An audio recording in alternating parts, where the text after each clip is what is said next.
Le premier constat, je constate que les gens portent beaucoup de jugement auprès des personnes TDL parce que quand ils sont jeunes, quand on est jeune, on voit l'impact fonctionnel au quotidien, mais là, quand on vieillit, on dirait que l'impact paraît moins. Alors, c'est sûr que les gens vont dire, les gens m'ont souvent dit, François, t'es correct, t'as pas de problème, mais au contraire, toutes les petites situations au quotidien font en sorte que ça devient handicapant. Donc ça, c'est le premier constat. Et le deuxième constat, dans le milieu scolaire, je trouve que ce soit au niveau de la notion d'handicap, au niveau du taux de diplomation, que ce soit au niveau de l'apprentissage de l'anglais, que ce soit au niveau des aides technologies et j'en passe, je trouve, je suis sévère, là, mais je trouve qu'aucune adaptation pour les TDL. Clairement. Puis je vais aller avec chacune des exemples, c'est qu'au niveau de la notion d'handicap, les gens me disent souvent, ça paraît pas, François. Oui, mais il y a des handicaps qui paraissent, puis d'autres qui paraissent pas. Donc, on dirait que c'est vrai. Quand on porte un jugement, c'est parce qu'on a une mal-connaissance de la chose. Au niveau du taux de diplomation, ça c'est une autre affaire. Moi, mon but, c'est de finir mon diplôme d'études secondaires. Moi, il y a 5 ans, j'étais de niveau analphabète. Donc, en 5 ans, j'ai fait préscolaire, secondaire, puis je suis en train de finir mon secondaire 5.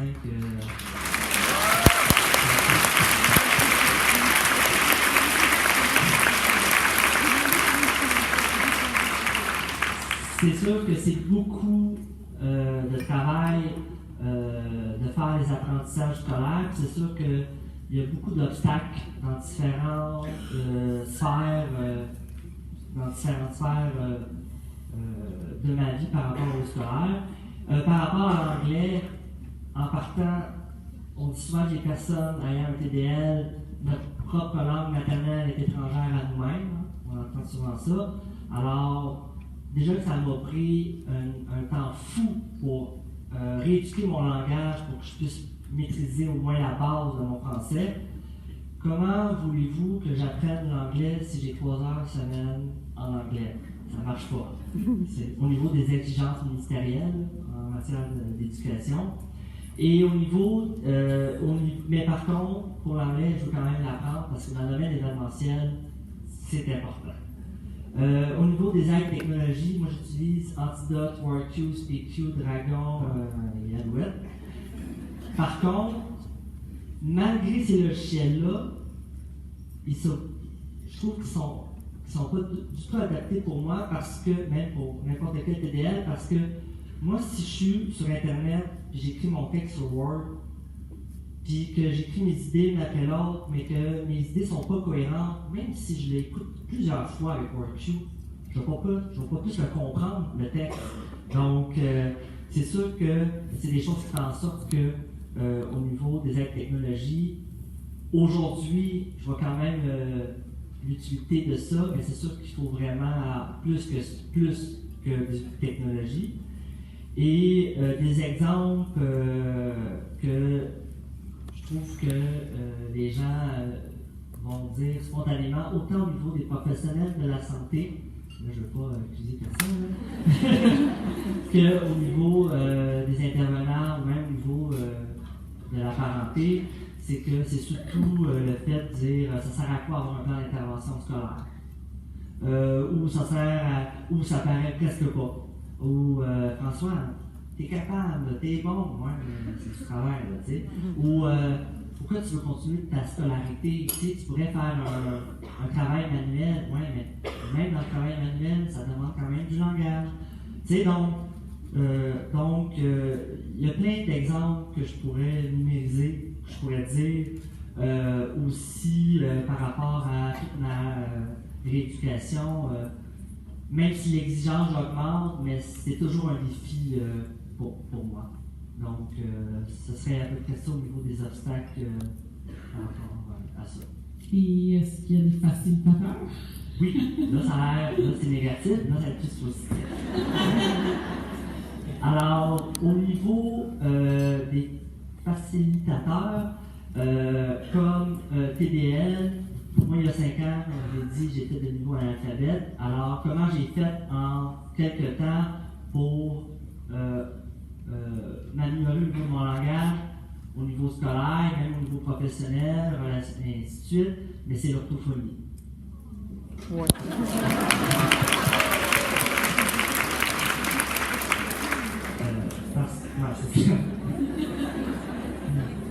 Donc, parce que l'orthophonie nous permet de rééduquer le langage pour qu'au niveau du langage de base, pour qu'on puisse être fonctionnel. Mais même là, si on prend l'aspect scolaire, il y a quand même des exigences qui augmentent. Alors, même si je réadapte mon langage pour mon quotidien, si je compare un enfant de 5-6 ans, ben, si je serais dans cette situation, je serais très fonctionnel.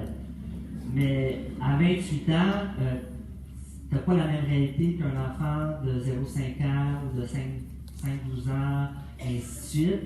Alors, chaque tranche d'âge est différente. Alors, à 28 ans, je trouve que l'exigence est très demandante, mais au moins l'orthophonie et d'autres professionnels comme les neuropsychologues, l'Office des personnes handicapées du Québec et même la famille, c'est des aspects qui peuvent me permettre de m'aider au niveau de ça.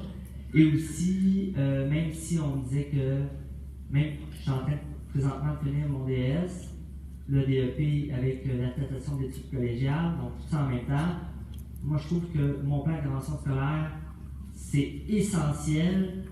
Par contre, si le pays scolaire, il n'y a pas les outils, il n'y a pas de communication entre les intervenants, ça ne sert à rien, un pays.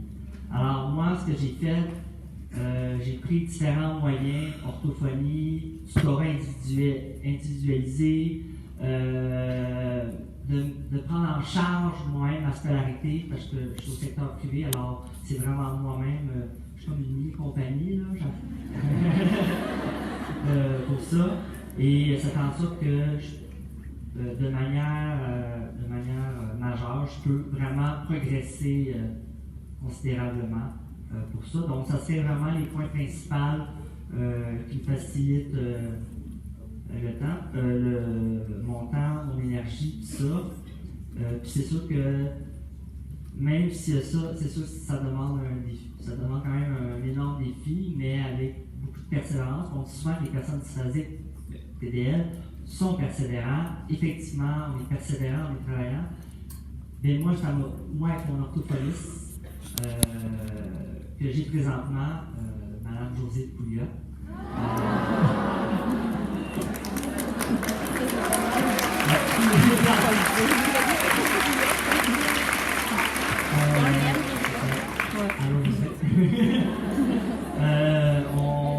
On a permis de mettre en place beaucoup de stratégies pour vraiment arriver à avoir le moins d'impact quotidien pour ça. Donc, ça serait à peu près ça, mes facilitateurs. C'est des importants quand même. Et j'aimerais vous faire parler sur les relations avec les amis, les sentiments amoureux aussi, la communication dans ces situations-là prend beaucoup de place. Oui, exactement. Donc, l'aspect scolaire et professionnel, c'est une chose. Sauf que l'aspect amoureux, amical et familial, pour n'importe qui, c'est pas facile.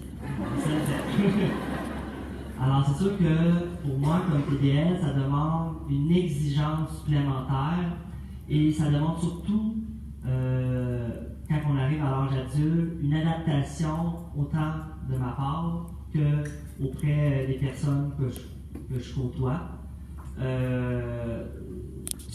Des fois, ça peut être difficile parce que les gens, au niveau amical ou au niveau amoureux, ils peuvent porter des jugements parce que c'est très interactif, c'est très rapide. Je suis une personne très structurée, j'ai des dossiers dans mon bureau. Le monde, des fois, il trouve ça impressionnant. Mais là, quand j'arrive dans la vraie vie, c'est pas pas des dossiers, en fait. Mon dossier ami, dossier couple, c'est pas tout ça. Puis c'est sûr qu'il y a des aspects, exemple, pour n'importe qui, on sait que pour des personnes comme moi qui ont un TDL, écrire des textos, ça c'est la pire affaire, par courriel, par téléphone. C'est ça qu'ils disent en psychologie, alors je prends ça conseil, puis je le mets en application. Puis c'est sûr que plus que ma rééducation orthophonique s'améliore, plus que mon langage s'améliore, plus que ma pensée, la façon dont je vais interagir avec les autres va avoir un impact direct. Alors c'est pas juste scolaire, professionnel, je veux dire, au niveau du langage, c'est pas ça va pas juste avoir un impact au niveau scolaire, professionnel, mais dans toutes les autres sphères, ça va avoir un impact majeur pour ça. Et ça fait en sorte que les relations que j'ai présentement, que ce soit en couple ou que ce soit au niveau amical ou même familial, mais aujourd'hui, si je compare il y a 5-6 ans, c'était plus sévère qu'aujourd'hui, malgré que des fois, ça se peut qu'il y ait des petits incidents, mais comme j'ai des trucs, des stratégies, puis je continue encore l'orthophonie de manière intensive, même à 28 ans, mais bon, je continue l'orthophonie, oui. Puis moi, je suis convaincu que l'orthophonie devrait être suivie toute notre vie.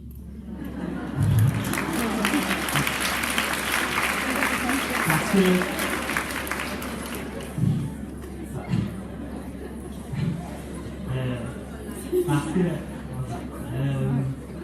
ouais, c'est ça. Pourquoi je dis ça? Parce que au niveau scolaire et professionnel, c'est une chose. Le langage s'améliore, mais au niveau relationnel, si, exemple, je travaille dans un milieu précis, puis qu'un jour je me fais congédier, ou un jour il y a une séparation, ou il y a des problèmes familiaux, mais fait en sorte que le quotidien peut être majeur par rapport à ça. Donc, par rapport à ça, puis c'est pour ça que l'amélioration du langage permet d'améliorer ces impacts-là pour ça. Ouais. Merci beaucoup. Merci beaucoup, François.